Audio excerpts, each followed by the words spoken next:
आज का हमारा टॉपिक है आधुनिक अधिनायक तंत्र के लक्षण। न्यूमैन ने अधिनायकवादी राज्य के 5 लक्षण बताए जो इस प्रकार है। ये एक पुलिस राज्य होता है, इसमें शक्तियों का केंद्रीकरण होता है, इसमें एक सर्वाधिकारवादी राजनीतिक दल होता है, इसमें सार्वजनिक जीवन पर कठोर नियंत्रण होता है, वह नागरिकों में भय उत्पन्न करने में विश्वास करता है।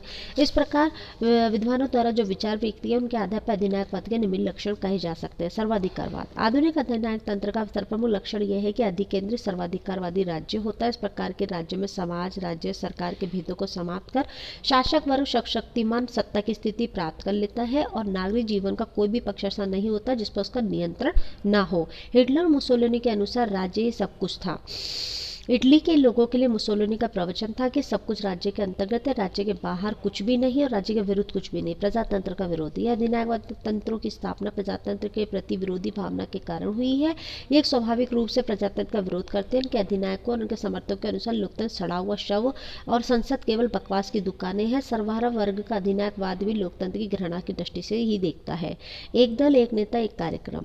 वर्तमान समय में वामपंथी दक्षिणापंथी दोनों ही प्रकार के अधिनायकवाद एक दलीय राज्य विश्वास करते हैं और स्वयं से संबंधित राजनीतिक दल के अस्तित्व अतिरिक्त अन्य राजनीतिक दलों के अस्तित्व को ही स्वीकार नहीं करते। अधिनायकवाद एक ही व्यक्ति का आवश्यक रूप से सर्वोच्च नेता होता है जिसे राष्ट्रीय एकता सम्मान के प्रतीक रूप में श्रद्धा और विश्वास का पात्र माना जाता है।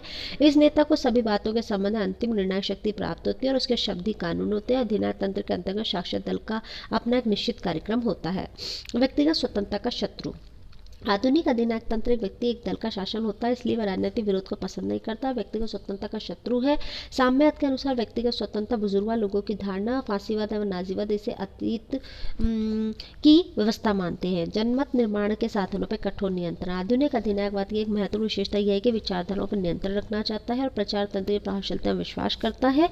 इस दृष्टि से जनमत निर्माण के साधन जैसे साहित्य, समाचार पत्र, रेडियो, टेलीविजन, चलचित्र आदि पर कठोर नियंत्रण रखा जाता है। प्रेस, रेडियो आदि निरंतर अधिनायकवाद के पक्ष में प्रचार करते रहते हैं जिनके से पक्ष में जनमत बना रहे।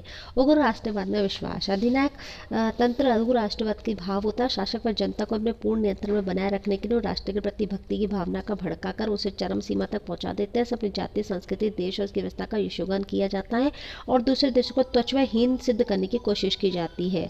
युद्ध और औपनिवेशिक विस्तार। जब अपने राष्ट्र की अतिरिक्त प्रशंसा की जाती है तो स्वाभाविक रूप से युद्ध का मार्ग प्रशस्त हो जाता है। हिटलर मुसोलिनी ने स्पष्ट रूप से युद्ध का प्रचार किया।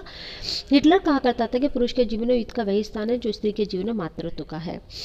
अधिनायकवाद तंत्र के गुण।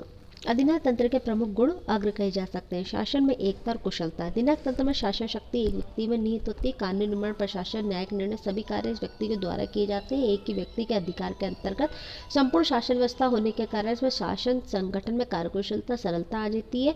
अधिनायकवाद का शासन सक्षम, शीघ्र और मितव्ययी होता है। उत्तरदायित्व का विभाजन है। प्रजातंत्र में उत्तरदायित्व का विभाजन होता है। यह कहावत ठीक ही है कि बहुतों का उत्तरदायित्व, किसी का भी उत्तरदायित्व नहीं रहता, लेकिन अधिनायक तंत्र में एक ही व्यक्ति संपूर्ण राष्ट्रीय हितों का संरक्षक होता है और अधिनायक अपने राजनीतिक कर्तव्यों की धार्मिक क्रियाओं के समान ही स्थापूर्वक करता है। संकट काल के लिए सर्वाधिक उपयुक्त। संकट के समय शीघ्रता पूर्वक अपूर्व साहसिकता के साथ कार्य करने की आवश्यकता होती है और प्रजातंत्र कुलीन तंत्र में इस प्रकार के कार्य नहीं किया जा सकता।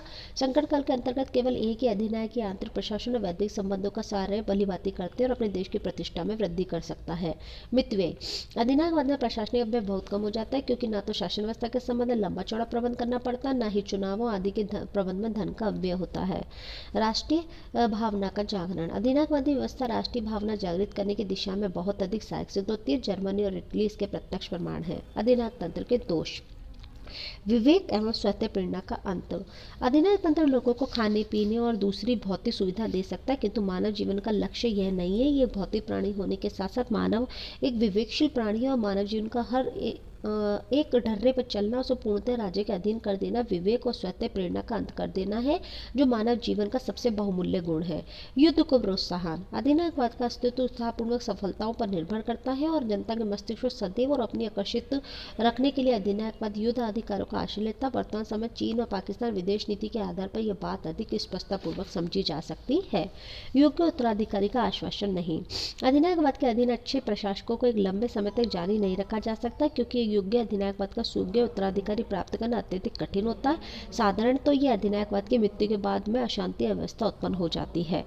शासन शक्ति का दुरुपयोग। अधिनायकवाद के अंतर्गत शासक को बिना किसी प्रतिबंधों के शासन की पूर्ण शक्ति प्राप्त होती है और एक तथ्य है कि निरंकुश शक्ति शासक को पूर्णतः भ्रष्ट कर देती है।